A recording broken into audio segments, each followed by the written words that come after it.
Bolsonaro deu uma entrevista e nessa entrevista ele falou que a preocupação dele é ser preso e executado numa cela, assim como aconteceu com Navalny. O grande ponto aqui é que o assunto mais comentado, que vem chamando a atenção, é o ato pela democracia, que está encabeçado pelo Bolsonaro e pelo Silas Malafaia e vai ocorrer no dia 25 agora. Vamos lá. A esquerda está muito preocupada com esse ato e está articulando da sua maneira para tentar coibir as pessoas, ou seja, fazer com que as pessoas não compareçam nesse ato. Recados dados, pelo menos até pelo próprio Supremo Tribunal Federal, recado dado por parlamentares dizendo que quem for à manifestação vai para a papuda, enfim, recado do próprio PT entrando com ação e dizendo para o Ministério Público que vai ser como 8 de janeiro, eles estão com medo. Eles estão com medo do que pode acontecer na manifestação. Então a manifestação é o ponto central. Todo mundo daqui até dia 25 com certeza vai estar focado nessa manifestação. Tanto a direita quanto a esquerda. A direita para que ela seja grande, a esquerda para que ela não aconteça. Vamos começar a analisar o que acontece nos bastidores da esquerda. A revista Fórum mencionou aqui uma matéria do Globo. Se ele falar um ai do Supremo, vai preso. Pois é, o que eu estou falando para vocês aqui é de uma matéria que foi veiculada no O Globo.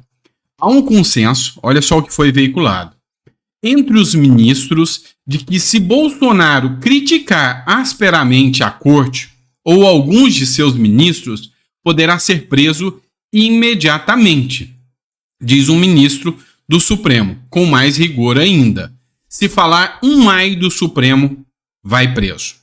O Leandro Rochel, que fez essa publicação, ele fez um comentário. O regime Supremo PT utiliza o seu órgão de propaganda para dar o recado. Se falar um ai do Supremo, vai preso. Saiu na coluna do Lauro Jardim sobre a chamada STF não vai admitir críticas à corte no ato de Bolsonaro.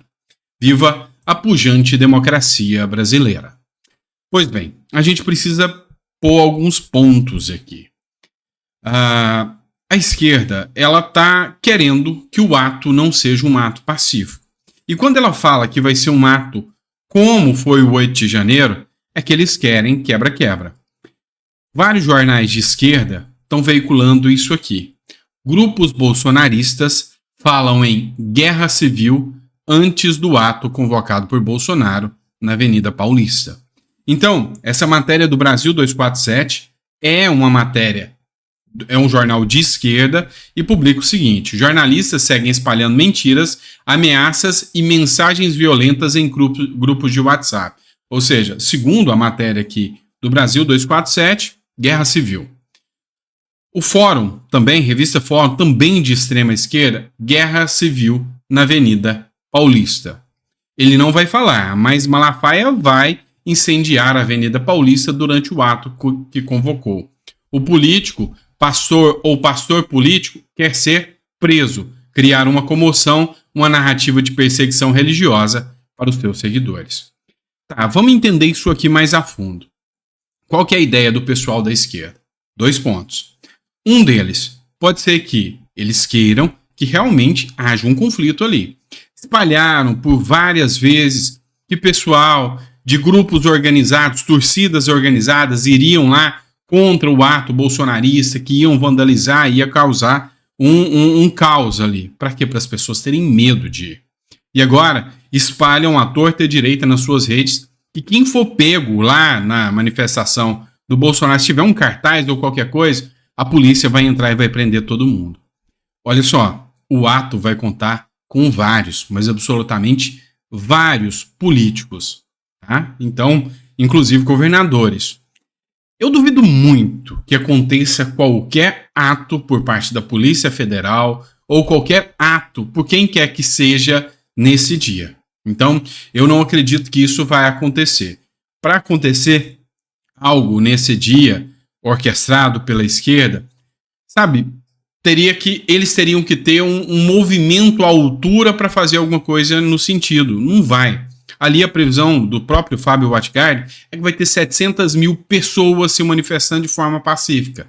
Então, não dá para fazer baderna nisso e falar que isso aí vai estourar para uma guerra. Então, assim, eu acho que isso é devaneio, que isso é loucura falar em guerra civil nesse caso. Tá bom? Vamos lá, pessoal. Vamos partir para outra matéria agora. Vamos falar do caso da Ilha do Marajó de novo, tá? Eu no último editorial citei alguns pontos, mas olhem só a força do Nicolas Ferreira nas redes sociais. É por isso que eles odeiam as redes sociais. Internautas vão ao Instagram de Xuxa cobrá-la sobre a Ilha de Marajó. As denúncias de exploração infantil na região da Ilha de Marajó, no Pará, voltaram a gerar grande repercussão após a cantora Aimee Rocha apresentar a canção Evangelho de Fariseus no Dom Reality, um talent show de música gospel. Depois que a apresentação viralizou nas redes, inúmeros artistas se pronunciaram na internet sobre o que ocorre na ilha paraense. Uma figura em especial, porém, tem sido alvo de cobranças dos internautas: a apresentadora Xuxa Meneghel.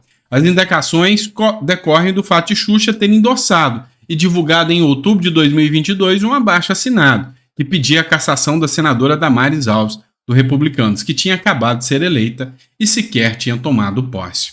O Nicolas Ferreira, ele fez um vídeo que já bateu mais de 1 milhão de visualização, onde ele pediu para o povo ir no Instagram da Xuxa cobrar sobre Marajó. Afinal, ela vai pedir desculpa para Damares ou não?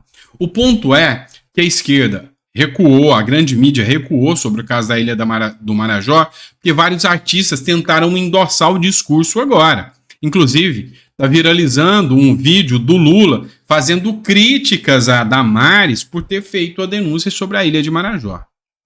Acontece que o Nicolas pediu que o pessoal fosse lá, né, até o Instagram da Xuxa, e hoje, de cada 100, 95 é cobrando sobre a Ilha de Marajó. Pois é a força da rede social, é a força da direita e a força do Nicolas Ferreira que a gente tem que reconhecer, né? Vamos lá. Outra matéria, sabe, tensa também sobre o caso ainda das manifestações. Essa matéria é do Gazeta Brasil e diz o seguinte: PF de Lula, ou seja, Polícia Federal do Lula, terá investigadores disfarçados no ato convocado por Bolsonaro na Avenida Paulista. Matéria que foi veiculada, reitero a vocês, para intimidar. Porque manifestações pacíficas não tem o que se temer. A Polícia Federal terá investigadores disfarçados monitorando a movimentação do ato convocado pelo ex-presidente Jair Bolsonaro para a tarde do próximo domingo, na Avenida Paulista, em São Paulo. A informação é da revista Veja. De acordo com a revista, a PF prevê que o ato será tumultuado e quer identificar eventuais irregularidades. Pois é. Muito tenso tudo isso, né? Muito tenso. É uma manifestações que aconteceram no Brasil muitas vezes, sempre foram pacíficas. E hoje, é verdade, o povo tem medo de se manifestar. Então, assim, cada um vai da sua consciência. Muita gente pediu para... Sandro, você tem que incentivar as pessoas a irem. Não, eu não vou fazer isso. Por que eu não vou fazer isso? Porque quem incentivou as pessoas a ir no 8 de janeiro e, sabe, ficou por isso mesmo, deve estar com um aperto no coração. Esse aqui é o Brasil. Vamos ser honestos, tá? Vamos ser muito honestos sobre o que acontece no Brasil. Então, a pessoa hoje tem um livre-arbítrio para ir ou não. Para ir ou não. Seria bonito de ver muita gente lá, o Brasil inteiro, lotando, manifestando. Coisa mais bonita que é a democracia, questionando? Sim. Mas incentivar não seria o caso, tá? Não seria o caso. Por quê? Porque chega um momento que você para de acreditar nas leis. E para um advogado falar que parou de acreditar nas leis, é porque é tenso. É porque a democracia já não é mais a mesma. Então, não, eu não endossaria. E eu acho que a minha consciência nunca ficaria tranquila em ver pessoas, sabe, como o caso do 8 de janeiro. Hoje eu vi uma mensagem, uma matéria, onde fala que um casal, marido e mulher, pegaram 17 anos por estar se manifestando e que nem dentro do palácio eles estavam. Para vocês terem uma noção. Vamos lá, dando continuidade aqui. Matéria do Poder 360. Valdemar da Costa Neto suspende salário de Braga Neto e Marcelo Câmara no PL. Isso aqui não caiu nem um pouco bem. O Valdemar da Costa Neto, ele já teve um conflito aqui de estratégia de defesa. Enquanto todos os demais ficaram em silêncio, o Valdemar da Costa Neto resolveu falar. É bem verdade que, segundo a matéria do O Antagonista, a Polícia Federal não gostou muito do que o Costa Neto falou. Para os agentes da Polícia Federal, o depoimento de todos os investigados que não ficaram em silêncio, como o Costa Neto, foram evasivos, sem dados a ser acrescentados, nada importante. Mas tá, a Polícia Federal não tem que gostar ou deixar de gostar, tem que colher. Ou ela torce por alguma coisa? Pois é, não tem que torcer. Ela tem que tomar o depoimento. Então esse negócio de que gostou ou não gostou, não justifica. Agora, quem não gostou e tem direito de não gostar é a defesa de Bolsonaro, que tinha combinado de todo mundo ficar em silêncio. E o Costa Neto não ficou. Agora, com esse corte de salário do Braga Neto aí, mostra mais um afastamento do Costa Neto. Há aqui más línguas que dizem, também não é oficial, que Costa Neto, durante o tempo que ele ficou lá no Supremo Tribunal Federal, detido ali, inclusive teve audiência de custódia, ele foi muito pressionado a afastar-se do Bolsonaro para manter a vida do partido e, inclusive, manter-se em liberdade. Não sei se isso é verdade, mas há quem diga que ele sofreu ali quase com um verdadeiro pau de arara ali, tá? Vamos lá, pessoal. É o seguinte, o Bolsonaro, ele participou de uma entrevista na rádio CBN e ele falou o seguinte, qual que é o próximo passo? Me executar numa prisão? Eu devo fazer o quê? Questiona Bolsonaro. O ex-presidente Jair Bolsonaro questionou as investigações contra ele e quis saber quais são os próximos passos dos processos. Em entrevista à rádio CBN de Recife, perguntou se o próximo passo seria executarem ele numa prisão. Houve uma eleição, a de 2022. O TSE anunciou o resultado da mesma. Depois me tornou inelegível, sem crime, e depois fala em me prender. Qual o próximo passo? Me executar numa prisão? Eu devo fazer o quê? Fugir do Brasil? Pedir asilo? Perguntou. Além disso, comentou a entrega de seu passaporte à Polícia Federal, que foi apreendido na Operação Tempus Veritatis. Abre aspas. Nós pedimos agora o passaporte. Eu, sábado, estaria na CEPAC, Conferência dos Líderes Conservadores, com o Trump nos Estados Unidos. Vai estar ele, vai estar o Milei, vai estar a primeira-ministra da Itália. Nós pedimos de volta o passaporte. Eu não vou mais, até como marcamos o ato no dia 25. É o que explicou o Bolsonaro. Pois é, o Bolsonaro foi impedido de participar desse evento. Com toda certeza, o Bolsonaro vai ser citado nesse ato. Não tenha dúvidas que ele não compareceu porque o passaporte estava apreendido. E assim, é preocupante. É preocupante. E nomes fortes, inclusive da esquerda, como, por exemplo, o Mangabeira Unger, ele falou, não tem como. Sabe, é insano o que está acontecendo hoje nas relações políticas. Assim, é um atropelo de entendimento jurídico assustador. Você ter a Polícia Federal investigando uma manifestação, isso, sabe, numa democracia assusta um pouquinho, tá? Assusta um pouquinho. É manifestação. Manifestação está prevista na Constituição. Enfim, é o nosso Brasil, né? Vamos lá, continua, não para por aqui não. A AGU, que é a Advocacia Geral da União, então ela tem a função de resguardar a União, notificou o Twitter, que é o X agora, né? E pediu a exclusão de post que associa Lula ao Hamas e ao nazismo. O presidente é retratado na mensagem com roupa militar e segura um fuzil, além de uma bandana do grupo terrorista e uma abraçadeira com suástica. A Advocacia Geral da União notificou o Twitter nessa quinta-feira, pertencente ao Executivo Federal. O órgão pediu para que a rede social remover uma postagem do deputado federal Gustavo Gaia, que, segundo a AGU, associa o presidente Luiz Inácio Lula da Silva ao grupo terrorista Hamas e ao nazismo. Então, eu cheguei a ver essa postagem do Gustavo Gaia no Twitter. É uma montagem onde está o Lula com roupa de Hitler, né, de nazismo, e com uma faixa do Hamas na cabeça segurando um fuzil. Pois é, fez bem, a AGU fez muito bem, não vou negar que ela fez errado, não. Eu estou aqui como advogado para pautar aquilo que é a lei. Então, assim, a gente tem a liberdade de expressão? Tem a liberdade de expressão, mas tem alguns pontos, e aqui é onde entra a injúria e a difamação, que sim, para mim, a liberdade de expressão, ela é livre, mas tem que se observar preceitos de até onde isso vai caracterizar como um crime ou não, até onde isso vai expor de forma vexatória uma pessoa, mesmo que o presidente da República. Só me lembrei de uma coisa. Agora, eu tô falando que a AGU tá fazendo certo, mas nem sempre foi assim. Vou dar um exemplo para vocês de uma matéria da revista Isto É, que comparou o Bolsonaro a Hitler e chamou o presidente de eugenista. Pois é, da mesma forma, veio aqui, escreveu genocida, que chamou ele de genocida, colocou a imagem como se ele fosse o Hitler, fazendo a comparação, e aqui é o Poder 360 fazendo uma crítica aí à revista Isto É, fazendo uma comparação do Bolsonaro ao Hitler. A minha pergunta é, a AGU agiu? Não. Deveria? Sim. Tem uma imagem, tem uma cena de uma gravação que é um bando de pessoas da esquerda jogando futebol com a cabeça do Bolsonaro. A minha pergunta para você é: isso é moral dentro de uma democracia? Não. E se fosse a cabeça do Lula? Não. Então, democracia, lei é lei. Só que ela tem que ser igual para todos. Princípio basilar no artigo 5º da Constituição. Então tem que ser igual para todos.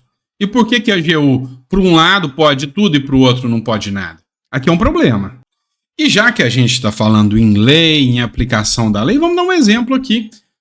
O STF acaba de acertar. Matéria do jornal Razão. Vocês estão vendo aqui, ó, um empresário de Itajaí, lá em Santa Catarina, ele seria julgado pelo STF por ameaçar cortar a cabeça de Lula. Na verdade, foi uma brincadeira de mau gosto, que ele falou, tava num churrasco, ele falou, faca boa para cortar a cabeça do Lula, alguma coisa assim. Então, assim, foi uma coisa totalmente, insana e, lógico, responderia para tal. Um cidadão catarinense obtém vitória no STF após graves acusações. Gilberto Sandri gravou um vídeo com brincadeira em churrasco mostrando uma faca para cortar a cabeça do Lula. O ministro Alexandre de Moraes aceitou o pedido da defesa do empresário e declarou a incompetência para julgar o caso. O Ministério Público Federal de Santa Catarina apontou potenciais delitos de ameaça e crime contra o Estado Democrático de Direito, ressaltando a necessidade de investigar a ligação do incidente com as ações de milícias digitais bolsonaristas e eventos como o 8 de janeiro. Na verdade, foi uma fala imbecil. Na verdade, foi uma fala idiota, uma brincadeira idiota, que no máximo configuraria ali uma injúria, difamação. Agora, crime como contra o Estado Democrático de Direito, você acha que ele conseguiria pegar essa faca e lá no Planalto e atacar o Lula? Crime impossível, né? Porque assim, convenhamos, senhores. E se ele fosse fazer isso, ele ia pegar e fazer uma cena. Então, assim, a potencialização do crime hoje ficou banalizada. Olha, esse cara aqui é tal, vamos aplicar tal pena. Tal pena. Vou dar um exemplo. O Lindenberg Farias falou que quem participar da ação do Bolsonaro, da manifestação, vai parar na papuda. Ele atentou contra a livre manifestação prevista na Constituição Federal. Atentou contra o Estado Democrático de Direito. Então, assim, a potencialização do crime hoje está banalizada. Isso é perigoso, perigoso demais. Muito perigoso mesmo. Me assusta um pouco. Vou fazer a última coisa para a gente encerrar aqui. Tá? Vou fazer você concordar com o Lula. Vou fazer você concordar com o Lula. E quer ver que eu vou mostrar que você consegue concordar com o Lula nessa matéria que eu vou colocar do jornal Metrópolis? Pois é, o Lula disse o seguinte: vai ter eleição esse ano e a gente não pode votar no imbecil que fala mais bobagem. O que vocês acham? Eu concordo com ele. Imbecil que fica falando bobagem, que fica criando conflitos, até no âmbito intermunicipal, porque hoje a eleição é municipal, ou nas eleições de 2026, que fica criando conflito internacional, falando imbecilidades que causam conflitos. Eu concordo com o Lula, que vai ter eleição e a gente não pode votar no imbecil que fala bobagem. Você concorda comigo? Se sim, coloca no comentário e eu consegui convencer você a concordar com uma das falas do Lula. Se não, não sei o que fazer. Eu vou te falar, vota então no imbecil, que fala bobagem, né? Tá certo? Obrigado, pessoal. Muito obrigado pela confiança no nosso trabalho. Nos últimos dias, teve uma aceitação muito boa no nosso canal, as visualizações subiram. É sinal também da dedicação que a gente faz aqui com vocês, né? Porque assim, a gente se dedica muito. Como eu já falei para vocês, eu não tenho uma equipe. Hoje, eu vi uma revista de esquerda comemorando que conseguiu ter aí 600 e poucas mil visualizações numa semana, que é um jornalismo sério. Um jornal de extrema esquerda que ganha aí alguns milhões de incentivos do governo aí para poder divulgar, né? E eu penso, cara, deve ser revoltante. Um cara que só tem uma câmera, um microfonezinho, tá? Aqui no notebook, e senta aqui e tenta compreender o que está acontecendo no Brasil. E dá, assim, uma repercussão tão boa. É em função do trabalho sério que a gente tenta fazer aqui. Então, só posso agradecer a cada um de vocês. Sem vocês, esse canal não tem razão de existir. Então, muito obrigado. Gratidão mesmo. E que Deus te abençoe muito. Tá? E a gente volta daqui a pouco. Temos nosso último editorial aí, tá bom? Abraço, fiquem com Deus e a gente volta daqui a pouco.